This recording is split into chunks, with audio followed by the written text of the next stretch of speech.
my own way of going about things. It's not quite normal. I've been called foolhardy and impulsive and unrealistic and strange and all kinds of wonderful things, which are kind of fun, but kind of sad. And I was diagnosed with ADHD, so that I'm certifiably wrong in lots of ways. But later I discovered, oh, I'm just artistic. Which is like such a relief. But a real change came when I started studying to become a priestess. And in my program, Kohenet, Hebrew Priestess, we have 13 archetypes. There's stuff, a lot of feminine archetypes, stuff like a wise woman, a mourning woman, the lover, and a surprising one, the fool. And I thought, who would ever want to be a fool? That's such a foolish thing to be, right? That's kind of like everything we don't want to be. Only fools rush in.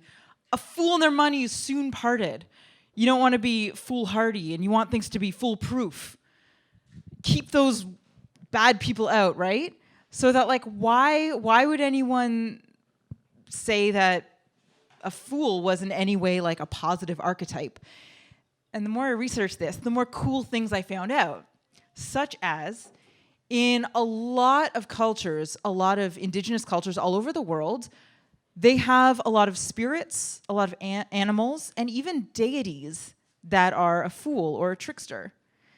And they kind of mess things up, and they kind of explain why a lot of things are the way they are, which also makes sense. Like, when you look around at the way the world is, you're like, could this really be designed by anything other than a fool?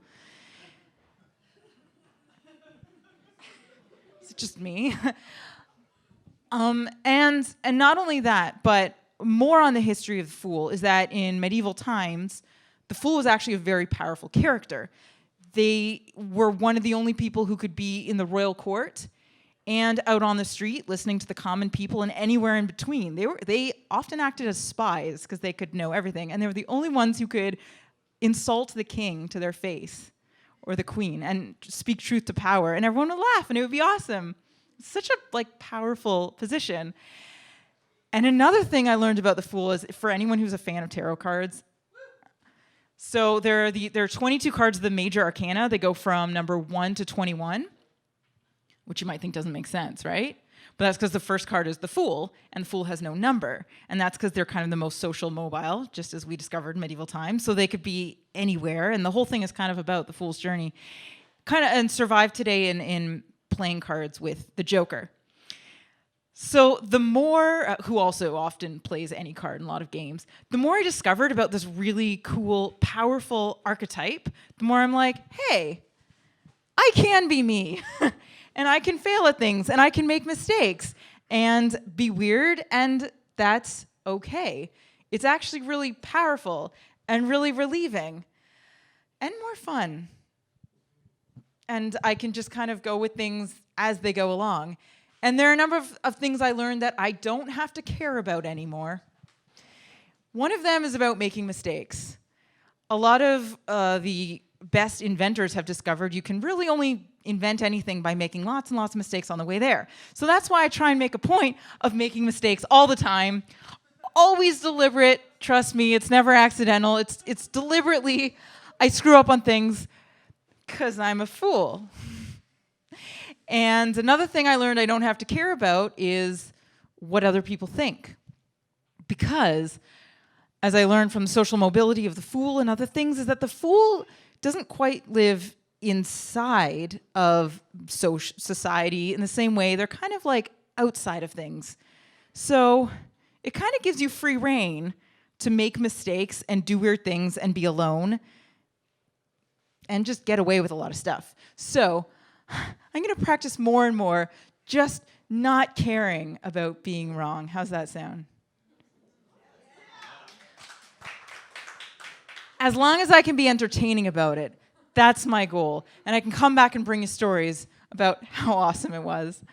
And another thing I learned that fools don't have, a thing that fools just don't have to care about, is planning stuff in advance. Because everything I plan, it's not really going to work out that way anyway. I have learned this thousands of times. In Yiddish, there's a proverb, man plans and God laughs. And most of my most educational experiences in my life, most of the best things happen to me were totally like spontaneous, unexpected, unplanned. So I try to, even if I can, I plan spontaneous time.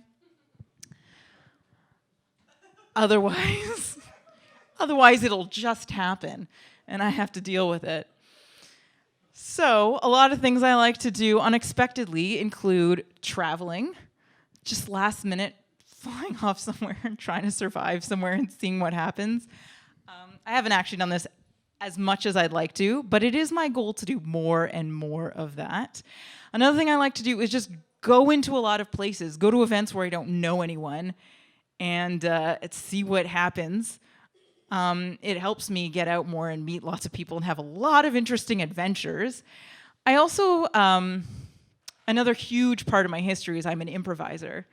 So I'm trained in how to think on my feet and come up spontaneously with things and make accidents seem deliberate. And saying yes to things, because that's one of our main mottos is yes and. As a result, I've said yes to a lot of things, some of which have led to wonderful adventures, some to terrible misadventures. And those are the ones I get to write stories about afterwards. So they end up being also awesome adventures in retrospect. But again, it's all about putting that spin on it, like, oh, I meant to do that. So the more I just apply that to everything in my life, the more everything was meant to happen, right?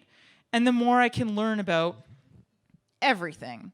So I'm intending to apply that more and more and more, which is also why it helps to get up here and talk about it, so that now you all know and are witness. I'm just gonna like make mistakes and do weird things and embrace it and figure out later why that happened, because I like putting meaning in things. I'm kind of a meaning-making creature. But in reality, chaos is a higher form of order. So really, it's all just chaos that we try to apply meaning to anyway. But it's just more fun that way, right? Don't you find that, like, what have you found to be the most fun things in life? When things turn out as expected and sleek and perfect and polished? I mean, sometimes that's fun. Or when you stumble into things and it's like, what? Which is where humor comes from, surprise and unexpected. So if all of you can help me along my journey so that I continue to embrace my inner fool and support me if you ever see me out there like stumbling, or when I fall, I like to do ta-da! And I was just saying to someone earlier today who whenever makes a mistake, was saying, damn it. And I was saying, you know what? Instead of saying damn it, why don't you say yay? It's really about the powerful ending that makes everything like ta-da! And I even know of some like corporate workshops where they actually tell that to people, like whenever you make mistakes, conclude it by going ta-da! So you're welcome for that gift. And I too will try that. Thank you for hearing me out.